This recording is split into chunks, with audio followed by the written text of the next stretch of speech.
Hello everyone. आज की इस वीडियो में हम लोग अब्दुल कलाम जी का साहित्यिक परिचय पढ़ेंगे बहुत ही अच्छे तरीके से। कक्षा 12 सामान्य हिंदी का एक महत्वपूर्ण ये जो अब्दुल कलाम जी का जो साहित्यिक परिचय बहुत महत्वपूर्ण साहित्यिक परिचय है, तो आप लोग इसको अच्छे से देख लीजिए वीडियो को। तो वीडियो को शुरू करते हैं। सबसे पहले हम लोग शुरू करते हैं कि भारत रत्न अब्दुल कलाम जी का पूरा नाम।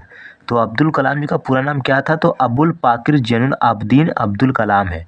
जो भारत रत्न अब्दुल कलाम जी हैं उनका पूरा नाम क्या है? अबुल पाकिर जैनुल आबदीन अब्दुल कलाम है। ठीक है। APJ अब्दुल कलाम इनको शॉर्ट में बोला जाता है। अबुल पाकिर जैनुल आबदीन को शॉर्ट फॉर्म में APJ अब्दुल कलाम जी के नाम से जाना जाता है। ठीक है। APJ अब्दुल कलाम का जन्म 15 अक्टूबर 1931 को धनुषकोडी गांव रामेश्वरम तमिलनाडु में हुआ था। जो अब्दुल कलाम जी हैं इनका जन्म कब हुआ था? 15 अक्टूबर सन 1931 को। कहाँ पे हुआ था? धनुषकोडी गांव।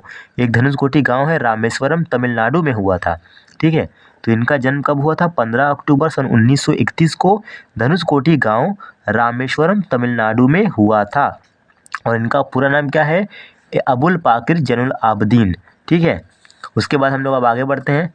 इनके पिता का नाम जैनुल आबदीन का था। इनके पिता जो थे उनके पिता का नाम क्या था? जैनुल आबदीन था। जो मछुआरों को किराए पर नाव दिया करते थे। जो इनके पिता थे उनका नाम था जैनुल आबदीन, जो मछुआरों को किराए पर नाव दिया करते थे। कलाम जी की आरंभिक शिक्षा यानी जो शुरुआती जो शिक्षा थी वो रामेश्वरम में ही पंचायत प्राथमिक विद्यालय में हुई। यानी जो कलाम जी हैं उनकी जो आरंभिक शिक्षा है वो रामेश्वरम में ही पंचायत प्राथमिक विद्यालय में हुई। ठीक है। इसके बाद इन्होंने मद्रास इंस्टीट्यूट ऑफ टेक्नोलॉजी, उसके जब इनकी आरंभिक शिक्षा पूरी हो गई तो उसके बाद क्या किया इन्होंने रामेश्वरम में ही पंचायत प्राथमिक विद्यालय में हुई। और इसके बाद इन्होंने मद्रास इंस्टीट्यूट ऑफ टेक्नोलॉजी से अंतरिक्ष विज्ञान में स्नातक की उपाधि प्राप्त की। उसके बाद क्या कि जब इनकी जो पढ़ाई जो थी आरंभिक शिक्षा जब पूरी हो गई तो इन्होंने मद्रास इंस्टीट्यूट ऑफ टेक्नोलॉजी से अंतरिक्ष विज्ञान में स्नातक की उपाधि प्राप्त की। ठीक है। स्नातक होने के पश्चात जब इनका स्नातक पूरा हो गया तो स्नातक होने के पश्चात इन्होंने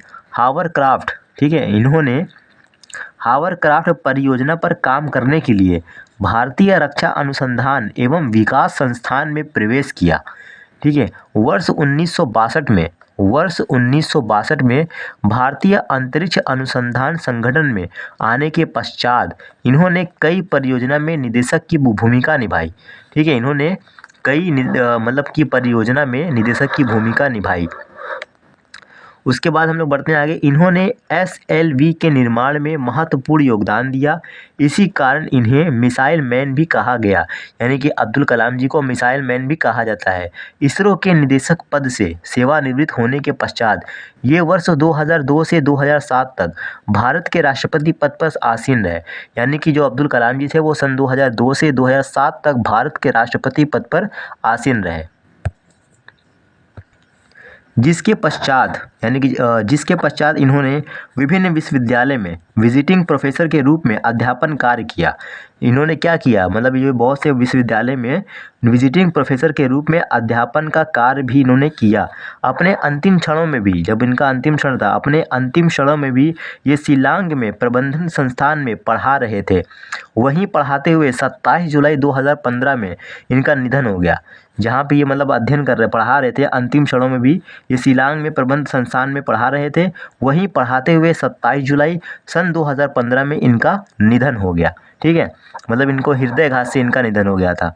तो इनका निधन हो गया। इन्हें विभिन्न विश्वविद्यालयों से मानद उपाधियां प्राप्त होने के साथ साथ भारत सरकार द्वारा वर्ष 1981 में, अब देखिए ये सब जो पॉइंट है बहुत ही महत्वपूर्ण है, तो आप लोग इसको ध्यान से देख लीजिएगा कि भारत सरकार द्वारा वर्ष 1981 में पद्म भूषण, वर्ष 1990 में पद्म विभूषण तथा वर्ष 1997 में भारत रत्न पुरस्कार से सम्मानित किया गया। जो अब्दुल कलाम जी थे सन 1981 में इनको पद्म भूषण, वर्ष 1990 में पद्म विभूषण तथा वर्ष 1997 में भारत रत्न पुरस्कार से इनको सम्मानित किया गया है। कलाम जी ने अपनी रचनाओं के द्वारा विद्यार्थियों व युवाओं को, ठीक है, कलाम जी ने अपनी रचनाओं के द्वारा विद्यार्थियों व युवाओं को जीवन में आगे बढ़ने के लिए प्रेरित किया है। इन्होंने अपने विचारों को विभिन्न पुस्तकों में समाहित किया है। तो इनकी जो मुख्य रचनाएं हैं उनको जान लेते हैं, क्योंकि हम लोग को साहित्यिक परिचय लिखने के बाद जो मुख्य जो इनकी रचनाएं होती हैं लेखक की या कवि की, उसको भी लिखना है। तो अब इनकी जो कलाम जी हैं इनकी कुछ प्रमुख कृतियाँ हैं, जैसे India 2020, A vision for the new millennium, my journey, wings of fire, Bharat की आवाज़, टर्निंग पॉइंट, हम होंगे कामयाब। तो ये सब हो गई इनकी रचनाएं। तो ये था कलाम जी की जीवन परिचय या साहित्यिक परिचय, और ये उनकी रचनाएं हो गई। तो आप लोग को अच्छे से इसको तैयार कर लेना है, जो बोर्ड एग्ज़ाम के लिए बहुत ही महत्वपूर्ण है। 28 फरवरी को आप लोग का एग्ज़ाम है, तो इस जीवन परिचय को, कलाम जी का जीवन जो परिचय है, इसको बहुत अच्छे से तैयार कर लीजिए, ताकि आपके जो 5 अंक है वो पूरे आपको मिल जाए। तो इस वीडियो में बस इतना ही। वीडियो अच्छी लगे तो वीडियो को लाइक करें और चैनल को सब्सक्राइब करें।